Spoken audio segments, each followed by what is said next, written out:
NTA ने correction window का notice तो जारी किया, लेकिन साथ ही साथ करेक्शन विंडो में एक खेल भी कर दिया। मैंने पहले ही आपको बोला था एनटीए के रूल कुछ ऐसे ही होते हैं। करेक्शन का चांस तो दे दिया, लेकिन लाखों बच्चों को बीच में लटका भी दिया। क्या आपका फॉर्म भी रिजेक्ट होने वाला है? अगर आप इसी कंफ्यूजन में हैं तो ये वीडियो आपके लिए है। मैं हूं डॉक्टर श्लोक। पिछले 11 साल में 14,000 से ज्यादा स्टूडेंट को टॉप मेडिकल कॉलेज तक पहुंचा चुका हूं, और अगर आप भी टॉप मेडिकल कॉलेज में जाना चाहते हैं तो इस चैनल को सब्सक्राइब करके बेल आइकन को प्रेस कर दीजिएगा, जिससे कि आगे कभी भी आपको इस तरीके की प्रॉब्लम फेस ना करनी पड़े। तो 1 बाय 1 एनटीए की करेक्शन विंडो के बारे में बात कर लेते हैं। भाई एक बात में तो एनटीए की तारीफ हमें करनी होगी कि जैसा एनटीए ने बोला था करेक्शन विंडो 9 मार्च से 11 मार्च के बीच में आएगी, करेक्शन विंडो सेम उसी समय पर आ रही है।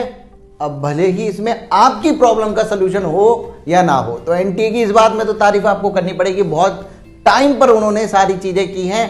कुछ और चीजें जान लीजिए यहां पर कि 1 टाइम फैसिलिटी आपको यहां पर मिलने वाली है, साथ ही साथ कुछ एडिशनल फीस भी आपको यहां पर देनी होगी। अब ये कैसे आपको देनी होगी मैं आगे चल के 1 बाय 1 पूरी वीडियो में आपको बताने वाला हूं। वीडियो एंड तक देखिएगा, क्योंकि बहुत सारे बच्चे यहां पर जो है कमेंट करते हैं, वीडियो नहीं देखते, और इस वजह से वो परेशान रहते हैं। तो मैं आपको बताऊं, रात ही एक बच्चे का फोन हमारे पास आया, वो मुझे बताने लगा कि सर जो एनटीए का नोटिफिकेशन आया उसमें ये तो लिखा ही नहीं है कि हम जो नीट एग्जाम में क्वालिफाइंग कोड होता है वो चेंज कर सकते हैं या नहीं कर सकते। तो वो भी मैं जवाब इसमें देने वाला हूं, क्योंकि बहुत सारी ऐसी चीजें हैं जो आपको नहीं पता है। कुछ चीजें उन्होंने लिखी हैं, जैसे कि मैं आपको बताऊं यहां पर देखिए, ये कुछ फील्ड हैं जो उन्होंने बोला है। जैसे सबसे पहले आपका जो फादर है या मदर है, उनकी डिटेल आप चेंज कर सकते हैं। दोनों में से याद रखना किसी एक की होंगी। किसी एक का नेम कर दीजिए, क्वालिफिकेशन आप कर दीजिए, या ऑक्यूपेशन उनका कर दीजिए। दोनों का एक साथ नहीं कर सकते। इसी तरीके से फिर उन्होंने सेकंड जो आपको बताया है वो ये है कि ये कुछ ऐसी डिटेल है, इनमें सभी कुछ आप एडिट कर सकते हैं। एडिट से मेरा मतलब है कि कुछ अगर ऐड करना चाहते हो, इसमें भूल गए थे पहले, वो ऐड करना चाहते हो तो वो भी कर सकते हो, या फिर कुछ गलती से कुछ गलत कर दिया उसको चेंज अगर करना चाहते हो तो वो भी आप यहां पर कर सकते हो। जैसे रात जो बच्चे का फोन आया था वो क्या बोल रहा था कि मैं अपना कोड मैंने गलत भर दिया है, क्या वो मैं बदल सकता हूं? तो मैंने यहां पर लिख लिया। इसी तरीके के बहुत सारे क्वेश्चन है इसमें। वीडियो इसी वजह से कह रहा हूं एंड तक देखिएगा कि क्वालिफाइंग कोड चेंज कर सकते हैं क्या। तो मैंने यहां पर जाकर देखा कि जब आप नीट फॉर्म भर रहे थे तो आपने भरा कहां था? ये जो कोड है ये भरा जाता है 12th की जब आप डिटेल भरते हैं वहां पर। तो यहां पर लिखा भी है कि आप एजुकेशनल क्वालिफिकेशन जो डिटेल है, चाहे वो क्लास 10th की हो या क्लास 12th की हो, दोनों में ही आप एडिट यहां पर कर सकते हैं, मतलब करेक्शन कर सकते हैं। तो उसी के अंदर आपको ये कोड मिल जाएगा। इसी वजह से मैं कह रहा हूं कि आपका अगर कोई भी दिक्कत है तो जब भी करेक्शन विंडो ओपन होगी एक बार जाकर देख लीजिएगा कि कहां कहां करेक्शन हो रहा है। हो सकता है आपकी प्रॉब्लम का सलूशन ऐसे ही मिल जाए। हर बात में एनटीए को तो दोष नहीं दे सकते ना हम लोग। और दूसरी बात, हमारी टीम भी जब से करेक्शन विंडो स्टार्ट होगी तुरंत बैठ जाएगी, आपको समस्या का आपका समाधान मिल जाएगा, ये मेरी गारंटी है। मैंने फॉर्म भी भरवाए थे, हमारी टीम ने ऑलरेडी उन लोगों को कॉल करना स्टार्ट कर दिया है। पूरी डेडिकेटेड टीम इस चीज पर लग गई है कि आपका फॉर्म गलत नहीं होना चाहिए। अब यहां पर एक चीज ध्यान रखिएगा कि बच्चे यहां पर परेशान हो जाते हैं। कमेंट में भी मैंने बहुत सारी चीजें देखी कि सर आपने वीडियो ही नहीं बनाई, करेक्शन का नोटिस आ गया। तो एक चीज ध्यान रखिए कि भले ही मैं सबसे पहले वीडियो ना बनाता हूं, लेकिन सही वीडियो जरूर बनाता हूं। और इसी वजह से जैसे ही नोटिस आया था सबसे पहले हमने अपने टेलीग्राम पर हर चीज लिखकर उसमें डाली थी। तो अगर आप टेलीग्राम पर नहीं तो उसे ज्वाइन कर लीजिए और चैनल सब्सक्राइब जरूर कर लीजिएगा, क्योंकि भाई यहां फिर से कह रहा हूं सही वीडियो आपको जरूर मिलेगी। सबसे पहले वीडियो या हर तरीके की वीडियो आपको नहीं मिलेगी। जो आपके लिए इंपॉर्टेंट है वो वीडियो जरूर होगी। इसी वजह से मैं ये वीडियो आपका बना रहा हूं। सेकंड जो है वो है आपका कैटेगरी चेंज या फिर आपका सब कैटेगरी चेंज। तो अब यहां पर आपको जो फीस देनी पड़ सकती है वो कैसे देनी पड़ेगी? सबसे पहले तो ये जानिए कि आप कैटेगरी में चेंज कर सकते हैं, ठीक है। अगर आप जनरल कैटेगरी आपने भर दी थी तो उसमें से EWS, OBC, NCL, SC, ST या अदर कोई कैटेगरी जो है वो आप उसमें भर सकते हैं, फिल कर सकते हैं, कैटेगरी चेंज आपका हो जाएगा। लेकिन याद रखिएगा इस केस में जब जनरल से आप किसी भी अदर कैटेगरी में जा रहे हैं तब आपको ना तो कोई एडिशनल फीस देनी है और ना ही आपको फीस रिफंड मिलेगी।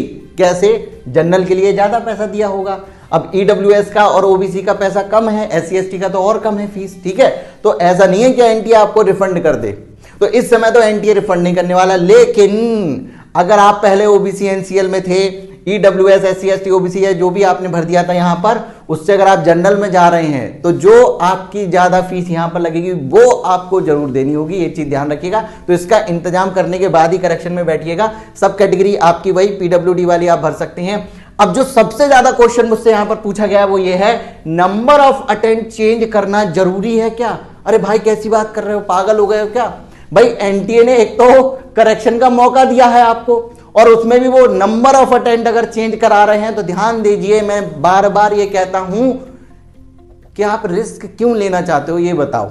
आपको यहां पर शांति के साथ अपनी प्रिपरेशन करनी है, टेंशन में हमेशा रहना है, तो टेंशन नहीं लेनी है ना आपको, तो यहां पर आप रिस्क क्यों ले रहे हो?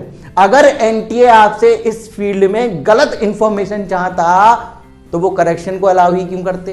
भाई यहां करेक्शन आया है, इसका मतलब वो सही डिटेल आपसे चाहते हैं, तो आपको ये सवाल पूछना ही नहीं है कि मुझे यहां पर सही जो है इंफॉर्मेशन देनी है या नहीं देनी है। बिल्कुल सही देनी है भाई, जाओ अगर गलत भर दिया है तो इसको सही करो।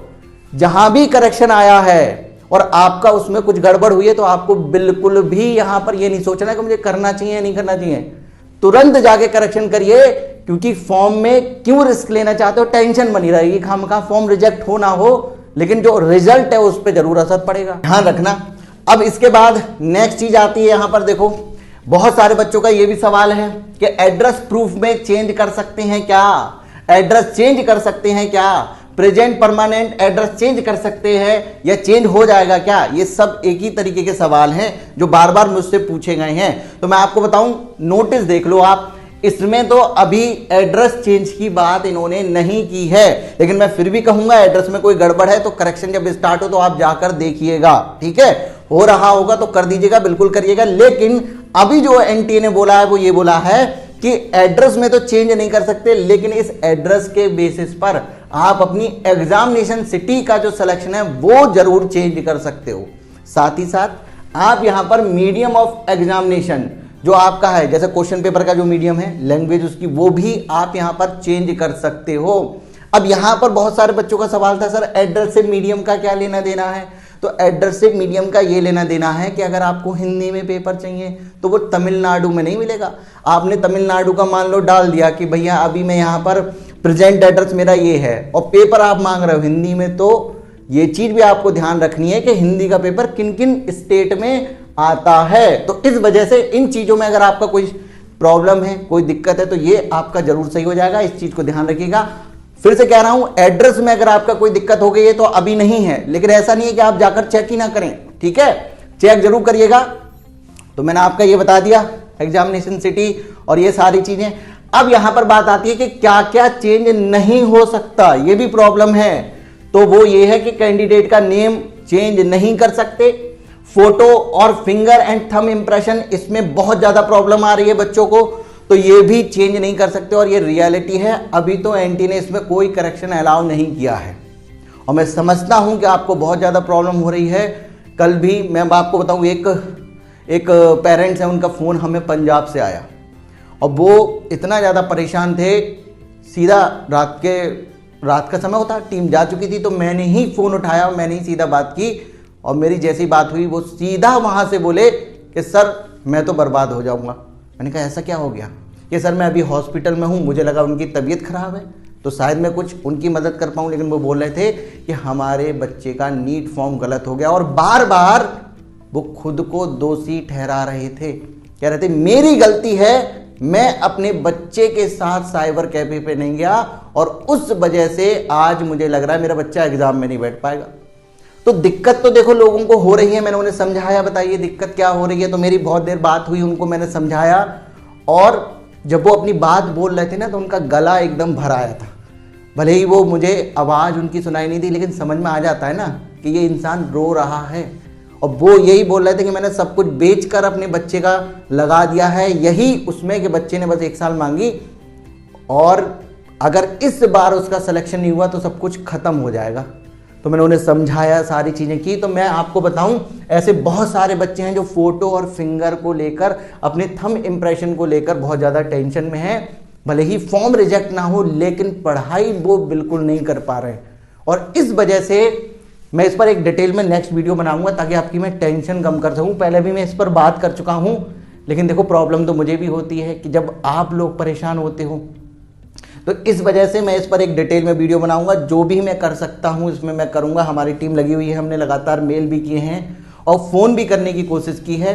तो जैसे ही हमें कोई सोल्यूशन इसका मिलता है बच्चों, आपके सामने जरूर लेकर आएंगे। लेकिन अभी रियलिटी यही है कि आपका यहाँ पर करेक्शन अलाउ नहीं किया गया है, समझ गए।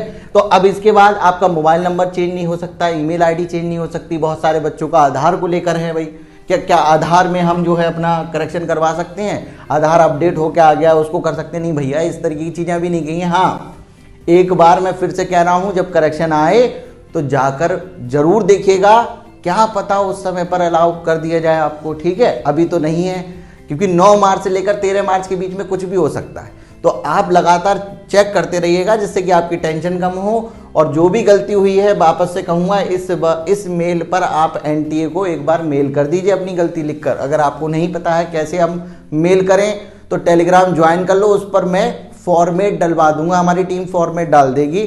तो वो आप बस कॉपी पेस्ट कर दीजिएगा, वहाँ अपना नाम, एप्लीकेशन नंबर और जो आपकी दिक्कत है बस वही आपको चेंज करनी है। उसके बाद सेम ऐसे ही आप जो है सीधा मेल कर देंगे, और आज भी मेल कर दीजिए। उसके बाद जैसे ही करेक्शन विंडो स्टार्ट हो तो रिमाइंडर मेल फिर से कर दीजिए। और अगर ये वीडियो में आपको आपका सोल्यूशन मिला है तो इस वीडियो को लाइक करिए और अपने उन 2 दोस्तों के साथ इसको शेयर जरूर करिएगा जो पढ़ाई नहीं कर पा रहे हैं। मैं मिलता हूं आपसे नेक्स्ट वीडियो में। Thank you so much.